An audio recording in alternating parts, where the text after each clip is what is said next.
औज़ु बिल्लाहि मिनश शैतानिर रजीम बिस्मिल्लाहिर रहमानिर रहीम। नाज़रीन मोहतरम, ये कोई सन 1900 के लगभग का कोई वाक़या है। ग़ालिबन 20वीं सदी शुरू होने से 1-2 साल पहले का।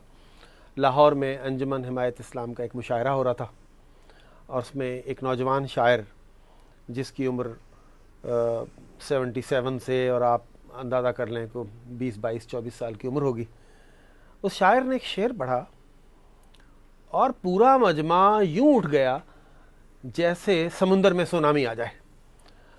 और शेर ये था कि मोती समझ के शान करीमी ने चुन लिए कतरे जो थे मेरे अर्क़े इन्फ़ाल के। उसमें उस मुशायरे में अल्लामा इक़बाल के कुछ उस्ताद भी मौजूद थे। जब उन्होंने ये शेर सुना तो वो दम बखुद और उन्होंने इक़बाल से कहा, इक़बाल तुम और ये शेर। गोया उस उम्र में ये शेर इतना बड़ा शेर था जो उमूमन हम अपने 20-25 साल नौजवान से तवक्को नहीं रखते। अल्लामा इक़बाल के हवाले से आज जो प्रोग्राम हम आपके लिए लेकर आए हैं उसमें हमारे मेहमान हैं शाहनवाज़ फ़ारूक़ी साहब। शाहनवाज़ फ़ारूक़ी साहब बहुत मारूफ़ दानश्वर हैं। इन्होंने कराची यूनिवर्सिटी से मास्टर्स किया मास कम्युनिकेशन में, और उसके बाद से लिखना और पढ़ना इनकी ज़िंदगी के 2 बड़े मशागिल बन गए।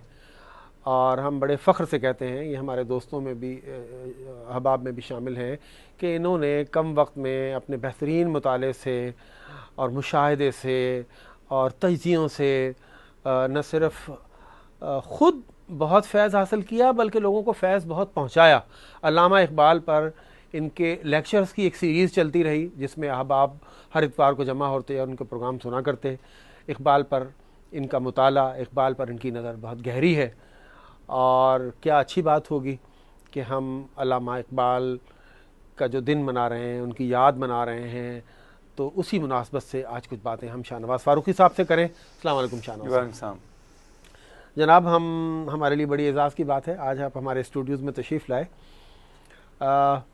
पहला सवाल मैं आपसे यही करूँगा जो मैंने तमहीद में एक बात कही कि जो 20-22-25 साल की उम्र और उसमें एक नौजवान ऐसा शेर कहता है और फिर आगे चलकर अंदाज़ा होता है कि वो शेर बिलावजह नहीं कहा, कोई बहुत बड़ा आदमी अंदर बोला था और फिर उसने जो बोलना शुरू किया तो वो आवाज़, वो पैगाम सिर्फ़ बर्र-ए-सग़ीर ही नहीं बल्कि यूरोप तक और उससे आगे तक वो पैगाम पहुँचा, और उनकी सलाहियतों का और उनके आफाकी पैगामात का जो इम्पेक्ट है उसको दुनिया भर में महसूस किया गया।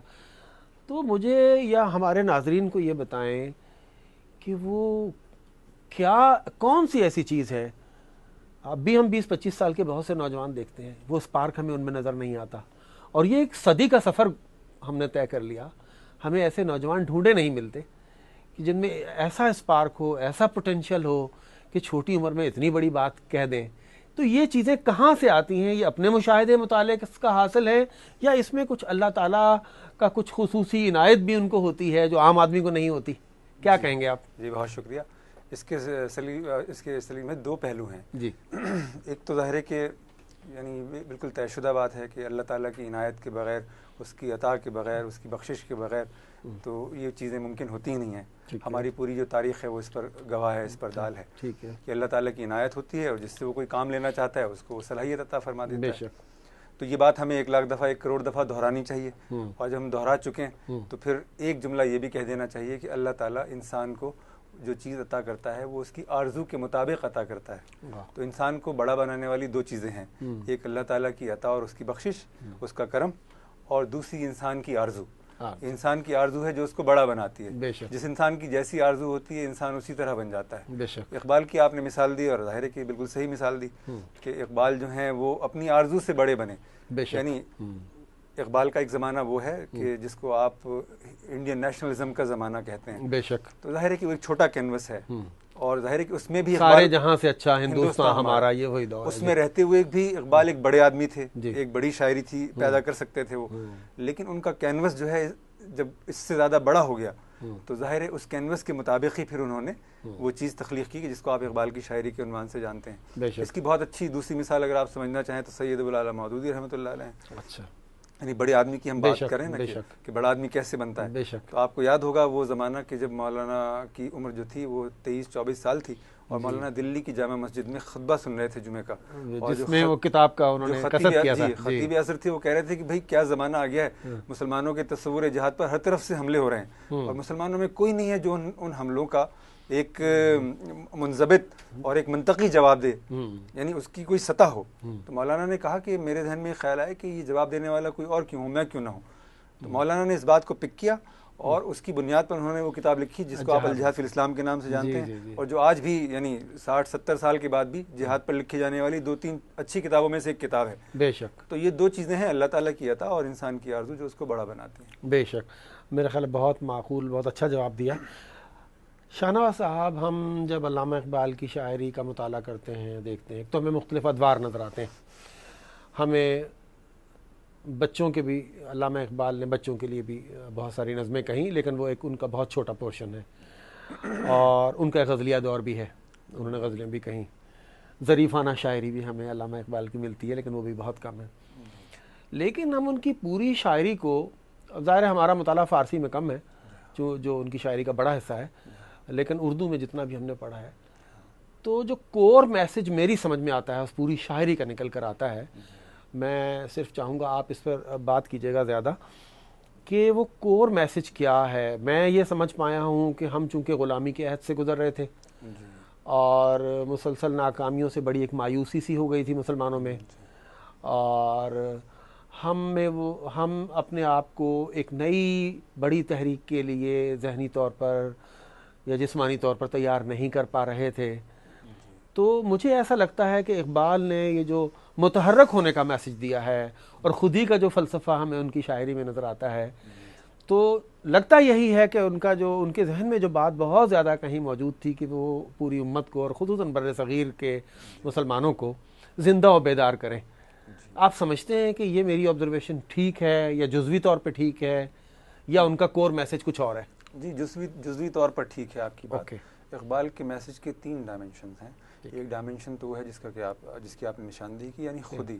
अच्छा, हमें खुदी के तस्वुर को भी इकबाल के यहाँ अच्छी तरह से लोकेट करना चाहिए। ठीक है। उसका सबब यह है कि खुदी वो तस्वुर है कि जो मगरिब में भी बहुत ज़ेर बहस रहा है मुख्तलिफ लोगों के यहाँ, और बहुत सारे लोग ये समझते हैं कि इकबाल ने खुदी का तस्वुर जो है वो नीचे से या बरगसां से या किसी और से, बहुत से लोग खुदी को अना की तरह की कुछ चीज़ समझते हैं। जी, उसका सबब ये है। जी जी जी। तो खुदी जो इकबाल के यहाँ जो खुदी का तस्वुर है वो ये है कि खुदी इंसानी वजूद का इसेंस है। ठीक है। यानी उसकी वजूद की असल है। ठीक है। इंसान का खुलासा है। ठीक है। उसकी वजूद का जिस्ट है।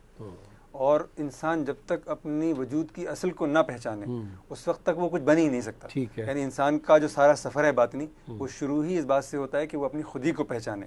तो इकबाल का जो मैसेज है मुसलमानों के लिए कि भाई आप अपनी खुदी को पहचाने, और जब वो ये कहते हैं इससे मुराद होती है कि यानी मुसलमानों की जो खुदी है अगर आप उसको लोकेट करना चाहें तो इकबाल की वो बहुत मशहूर ज़माना नज़्म है जिसको हम बार बार पढ़ते हैं और जो कि सदियों तक पढ़ी जा सकती है, खुदी का सिर नेहा ला इलाहा इल्लल्लाह। जी, खुदी का सिर नेहा। तो इसका यानी इकबाल ये कह रहे हैं कि भाई जो तुम्हारी खुदी है उसकी असल जो है वो ला इलाहा इल्लल्लाह है। बेशक नहीं है कोई इलाह सिवाय अल्लाह के। यानी ये मुसलमानों की खुदी की असल है। तो इसको हमें खलत मलत नहीं करना चाहिए खुदी के उस तस्वुर के साथ कि जो ईगो सेंट्रिज्म के सिवा कुछ भी नहीं है। बल्कि मेरा ख्याल है ये बहुत सारी ये एक मिसरा जो है ये बहुत सारी गलतफहमियां दूर कर देता है। जी जी, खुदी का सिर नेहा ला इलाहा इल्लल्लाह, खुदी है तेग फसा ला इलाहा इल्लल्लाह।